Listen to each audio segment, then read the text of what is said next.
Pak Menteri Hukum, Bapak Supratman Andi Akas, selamat siang juga Pak Wamen, ada Pak Sekjen, Pak Irjen.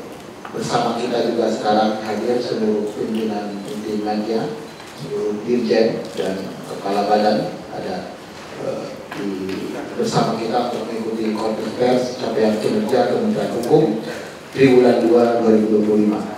Rekan-rekan semua, sebagaimana disampaikan pada bulan April lalu, Bapak Menteri Hukum beserta jajaran sudah menyampaikan bagaimana kinerja Kementerian Hukum triwulan pertama, dan menepati janji kali ini Bapak Menteri Hukum yang didampingi oleh Pak Wamen dan seluruh jajaran akan menyampaikan capaian kinerja Kementerian Hukum triwulan kedua.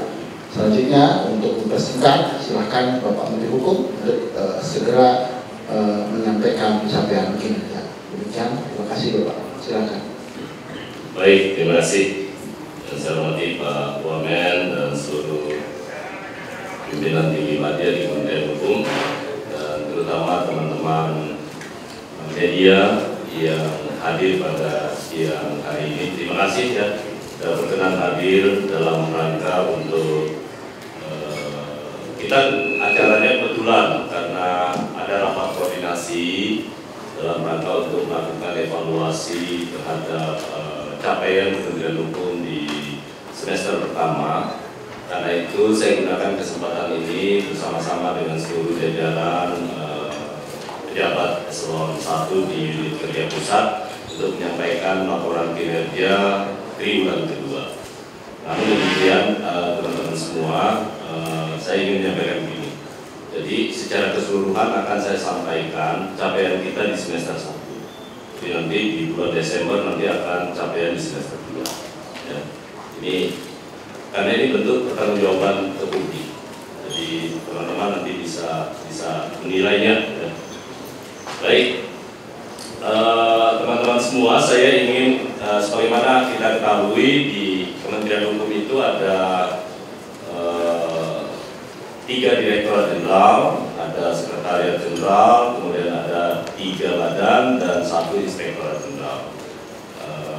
Alhamdulillah, yang pertama Direktorat Jenderal Administrasi Hukum Umum. Administrasi Hukum Umum ini membawahi Direktorat Hukum Perdata yang melayani soal urusan penotariatan, fidusia, dan lain sebagainya. Kemudian ada hukum pidana yang terkait dengan amnesti, abolisi, dan yang lainnya itu ditangani oleh Direktur Pidana. Kemudian ada hukum tata negara, soal kewarganegaraan maupun pewarganegaraan. Nah, ini ditangani oleh Direktur Tata Negara maupun partai politik. Kemudian ada OPHI, Direktur OPHI dan badan usaha. Tadi yang saya sampaikan di sana itu menyangkut soal badan usaha ya, jadi berapa besar pendaftaran baik itu surat terbatas dan secara umum bahwa capaian kami di semester 1 yang meliputi triwulan pertama dan kedua kita luar biasa ya, karena di triwulan kedua untuk di AHU itu total yang ada permohonan yang masuk itu sebanyak 3.176.756 yang diselesaikan oleh Direktorat Jenderal AHU ya. Kemudian secara umum di semester 1 ini itu yang selesai antara gabungan semester triwulan pertama dan triwulan kedua totalnya mencapai 6.064.931 permohonan yang kami selesaikan. Kalau persentasenya itu 99,58%. Itu capaian kinerja yang terbagi 6 direktur tadi. Itu yang pertama. Yang kedua, tadi saya singgung juga menyangkut soal penerimaan negara bukan pajak. Secara umum ada kenaikan dibandingkan triwulan yang sama di tahun lalu, tahun 2024, ada kenaikan sebesar 3,42% dibandingkan semester 1 tahun lalu. total penerimaan PNBP kami di Direktorat Jenderal Abu itu berjumlah sebesar 582 miliar 663.405.738 rupiah. Itu total realisasi yang sudah kami capai di Direktorat Jenderal Abu. Kemudian berikutnya ada lagi yang lain. Kami sudah berhasil membantu pendirian akte badan hukum, pendaftaran badan hukum maksud saya, Operasi Merah Putih yang sejumlah 80.081 yang kemarin sudah diresmikan oleh Bapak Presiden. Dan ada isu yang lain terkait dengan 4 naturalisasi kita yang kita sudah selesaikan untuk tim nasional Indonesia yang perempuan, ya. Timnas perempuan dapat yang sudah masuk. Kemudian berikutnya Direktorat Jenderal Kekayaan Intelektual. Teman-teman semua, tadi saya menggarisbawahi bahwa kita ingin layanan, walaupun saya tahu di Direktorat Jenderal Kekayaan Intelektual itu sekarang semua layanannya sudah by digital, ya. Semua diakses by digital. Namun demikian ada beberapa yang ingin saya sampaikan. Yang pertama, di triwulan kedua itu kami menerima permohonan 41.855 yang diselesaikan 100%. 41.855. Kenapa itu bisa 100%? Karena itu ada yang namanya sistem pencatatan hak cipta otomatis. Jadi siapa yang mendaftar pasti langsung selesai. Jadi bisa mencapai kinerja 100%. Yang kedua merek. Ya, merek itu 33.613 dan yang kita bisa selesaikan sampai dengan sekarang itu 30.630. Ini tidak bisa 100% karena memang ada masa waktunya, ada pemeriksaan substansinya. Nah, ini yang saya lagi minta bersama dengan seluruh jajaran di Kementerian Hukum, terutama di Direktorat Jenderal Kekayaan Intelektual, agar masa pemeriksaan substantif itu tolong dikaji agar bisa tidak perlu sampai 6 bulan untuk memberi kepastian kepada kita. Akan mengusulkan menggunakan AI untuk pendaftaran merek. Dengan kita menggunakan artificial intelligence itu akan lebih memudahkan kalau ada persamaan pokoknya yang melebihi, yang kira-kira kemiripannya sudah sangat tinggi, ya. Karena itu nanti pemeriksaan substantif saya ingatkan kepada teman-teman yang lain kalau bisa hanya soal etik. Jadi campur tangan manusia dalam pendaftaran merek dia akan datang itu akan lebih banyak ditentukan oleh artificial intelligence. Jadi itu yang membuat. Yang kedua, paten juga sama, ada 2.876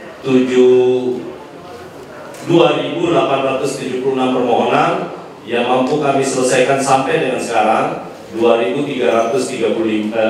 Ini sama, tidak ada bedanya dengan merek juga karena ada waktunya. Desain industri, nah ini yang agak mengagetkan ini. Karena desain industri permohonannya itu yang kami terima sampai dengan sekarang 1.856, tetapi yang diselesaikan malah 2.030. Kenapa itu bisa terjadi? Karena ada tunggakan di triwulan pertama yang lalu. Jadi tunggakan di triwulan pertama, alhamdulillah bisa diselesaikan di triwulan sekarang. Indikasi geografis juga sama. Permohonannya ada 11, yang diselesaikan 14. Artinya ada kenaikan karena juga ada tunggakan yang lalu. Rahasia dagang itu ada 1, sama diselesaikan juga 1. Kemudian DPLSP ada 2 permohonan dan yang lainnya. Itu kira-kira yang ada di kekayaan intelektual, ya.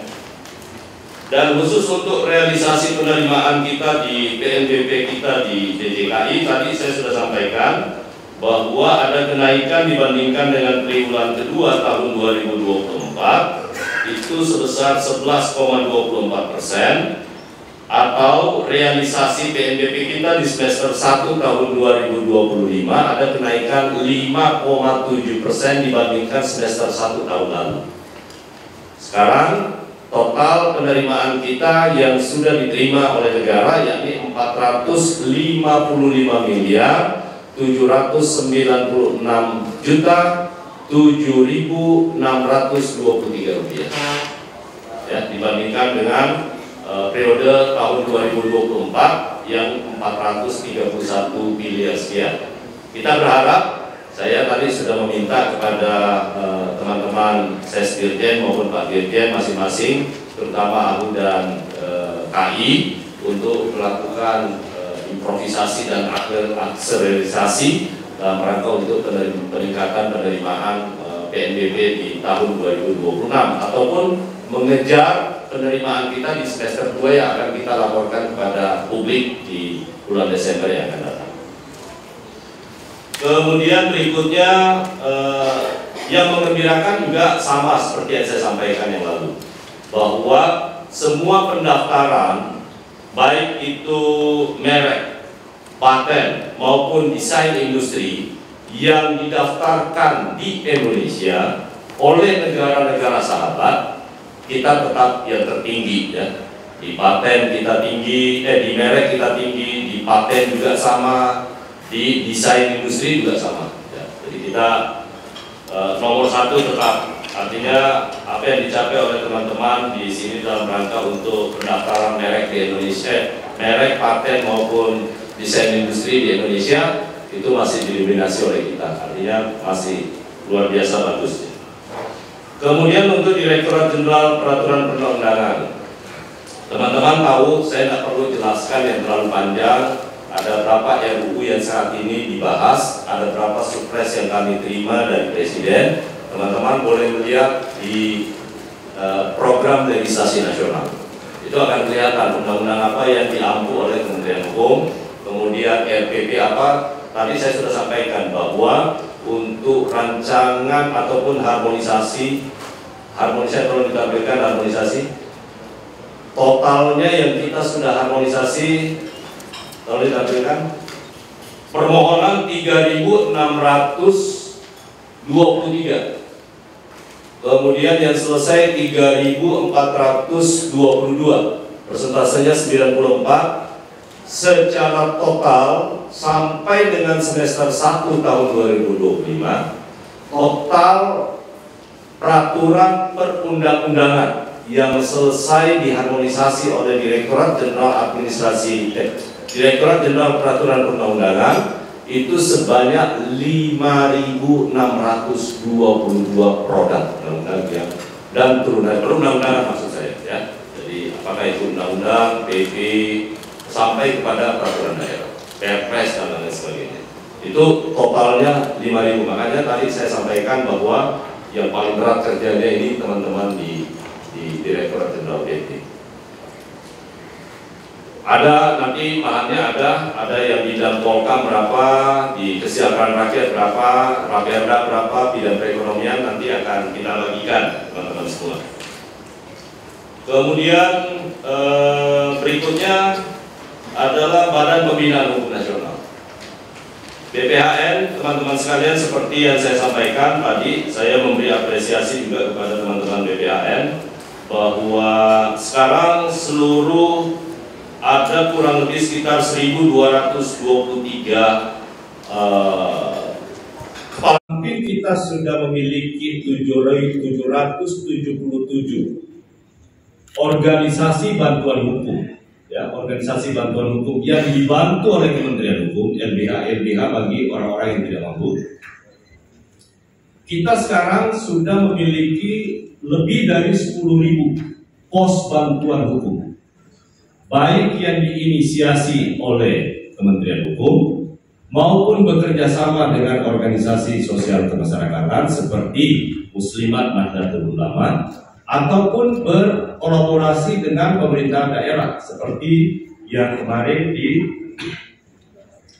dicanangkan ataupun diresmikan di Sumatera Selatan, di Palembang ya. Ada 3.258 pos bantuan yang seluruh Sumatera Selatan, seluruh desa itu sudah ada pos bantuan.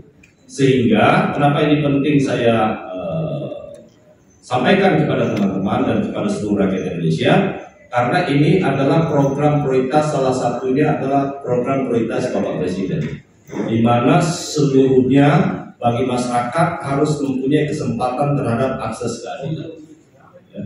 Nah, kita berusaha nanti ke depan bukan hanya operasi merah putih, tapi kita berharap, saya lagi mendorong kantor-kantor wilayah untuk semua desa dan kelurahan seluruh Indonesia akan memiliki pos bantu, ya, sehingga nanti di samping ada feedbackernya, hakim juru damai, tapi juga pos bantuan hukum dalam rangka memberikan konsultasi supaya proses penyelesaian sengketa ataupun perselisihan apapun, tentu nanti kemarin di Sumatera Selatan saya bicara sama Pak Kapolda untuk disinergikan dengan Babin Kamtipmas yang ada. Jadi proses penyelesaian dalam bentuk restoratif justice kalau perkara pidana itu bisa dilakukan, dan ini bagus sekali. Dan beberapa kesaksian yang kami dapatkan kemarin itu diapresiasi betul dalam penyelesaian kasus-kasus termasuk sengketa katakanlah KDRT, sengketa agraria dan lain sebagainya bisa diselesaikan lewat hakim juru damai desa ataupun juga lewat mediasi yang dilakukan di pos bantuan hukum. Tapi bagi mereka yang tidak mampu dan ternyata tetap harus berlanjut sampai ke pengadilan, tadi saya sudah sebutkan, sekarang ada 777 organisasi bantuan hukum yang kami sudah bantu di Kementerian Hukum, dan karena itu sifatnya gratis masyarakat untuk mendapatkan layanan. Itu di BPHN ya. Yang berikutnya adalah Sekretariat Jenderal. Teman-teman semua, kami bersyukur karena barusan juga nilai reformasi birokrasi dari tadi seperti yang dilaporkan oleh Pak Sekjen yang baru dinilai sekarang kan Kementerian Hukum dan HAM ya Pak. Ya. Jadi yang lalu tahun 2024, ini sekarang keluar tahun 2025 penilaiannya masih Kementerian Hukum dan HAM. Itu kita mendapatkan angka yang cukup sangat baik ya, 90,38. Kalau dilihat grafiknya dari 78 selalu ada kenaikan, kecuali di tahun berapa nih ya? 2022 sedikit ada penurunan, nggak sampai 0,sekian%, tapi setelah itu sampai dengan 2024 penilaian reformasi birokrasi kita di Kementerian Hukum dan HAM ya, termasuk di dalamnya tentu ada Kementerian Hukum, itu semakin baik. Dan kita berharap nanti karena Kementerian Hukum dan HAM kan ini sudah dilikuidasi dulu. Sudah dilikuidasi, sehingga nanti reformasi birokrasi kita nanti tersendiri di tahun 2026 yang akan datang. Kan kelihatan. Itu ada angka-angka yang sudah, terima kasih Pak Sekjen ya, sudah luar biasa. Kemudian juga sama persentase penggunaan produk dalam negeri kita itu mencapai 95,51%. Indeks sistem pemerintahan berbasis elektronik Kementerian Hukum atau SPBE 4,36, tidak banyak ya yang banyak mendapatkan angka seperti ini, dan kita termasuk di dalamnya memuaskan ya. Kemudian indeks pembangunan statistik Kementerian Hukum 3,39 dengan predikat baik. Indeks profesionalitas ASN Kementerian Hukum 85,78. Kemudian nilai sakit Kakanwil AA ya, 4 Kakanwil, 23 Kakanwil 7 UPT itu adalah A, dan 6 Kakanwil 1 UPT dengan predikat GB ya. Indeks pengelolaan aset juga tahun 2024 sudah baik ya, 3,60. Nilai penilaian mandiri SPIP Kementerian Hukum 4,310. Kemudian indeks kualitas perencanaan penganggaran Kementerian Hukum tahun 2024 3,91, dan yang terakhir adalah indeks pelayanan publik tahun 2024 4,72. Kemudian Inspektorat Jenderal.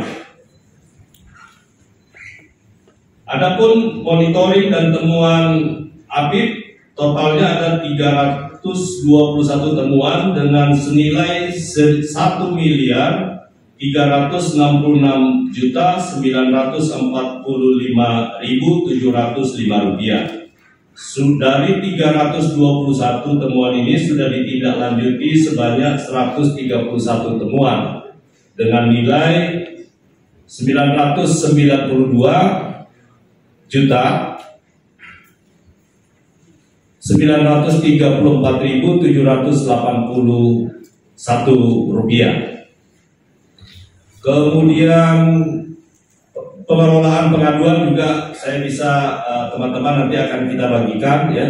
Jadi dari 58 temuan ada 17 LHP, kemudian 58 temuan ada 141.542.361, itu 141 miliar ya Pak ya. 158 temuan. 141.541.589,19 rupiah. 100% rekomendasinya itu 61.195.478.068,55 rupiah. Kemudian untuk Badan Strategi Kebijakan Umum, teman-teman semua, di mana ini penting sekali bagi Kementerian Hukum dalam mengambil setiap kali ada kebijakan yang akan diambil oleh Kementerian Hukum, maka kami selalu melibatkan dan meminta kepada Badan Strategi Kebijakan Hukum untuk membuat kajian ataupun analisis menyangkut soal kebijakan. Tadi ada 16, kemudian isu aktual, Proksun ada 18, kemudian kajian cepat yang sudah selesai ada 19, kemudian isu aktual ada 3, yang masih berjalan kajiannya ada 3, dan Proksunnya yang selesai 15. Kemudian yang berikutnya, Badan Strategi Kebijakan juga sudah memiliki publikasi jurnal ilmiah dan e-book ya. Jadi itu bisa dilihat ada jurnal penelitian hukum de jure, kemudian jurnal ilmiah kebijakan hukum, jurnal HAM dan e-book. Nanti akan kita bagikan kepada Bapak Ibu semua. Kemudian survei persepsi kepuasan masyarakat Kemenkum triwulan kedua 2025 itu 3,89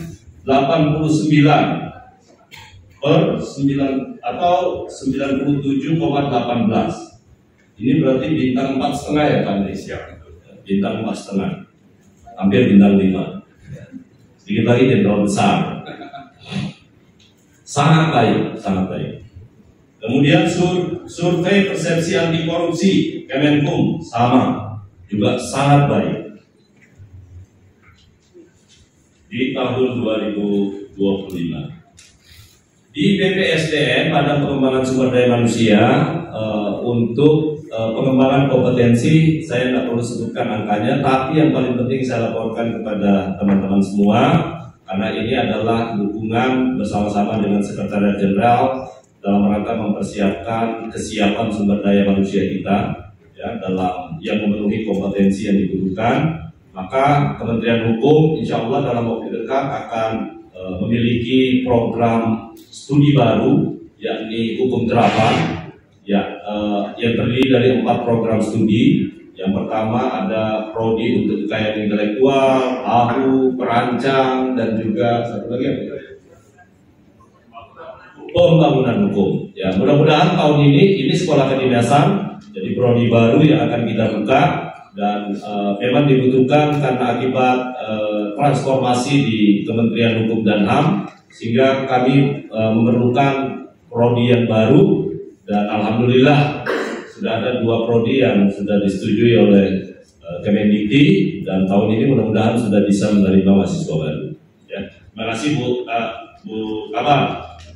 Saya rasa itu teman-teman, prinsipnya satu, kesimpulannya bahwa saya senang atas dukungan semua, baik Pak Wamen yang lebih banyak saya minta untuk berkoordinasi dalam hal-hal yang terkait dengan tugas-tugas teknis keseharian, berkomunikasi dengan seluruh unit kerja utama, dan juga atas bantuan supporting. Ini kerja tim, kerja bareng. Ya, kerja bareng, capaian yang kita capai hari ini adalah karena supporting dari semua sistem yang ada, mulai dari bawah sampai ke atas. Kita bekerja bersama sehingga bisa menghasilkan sebuah capaian yang seperti yang ada tadi, seperti apa yang saya sampaikan. Saya rasa itu Bapak Ibu sekalian. Terima kasih. Wabillahi taufiq wal hidayah. Assalamualaikum warahmatullahi wabarakatuh.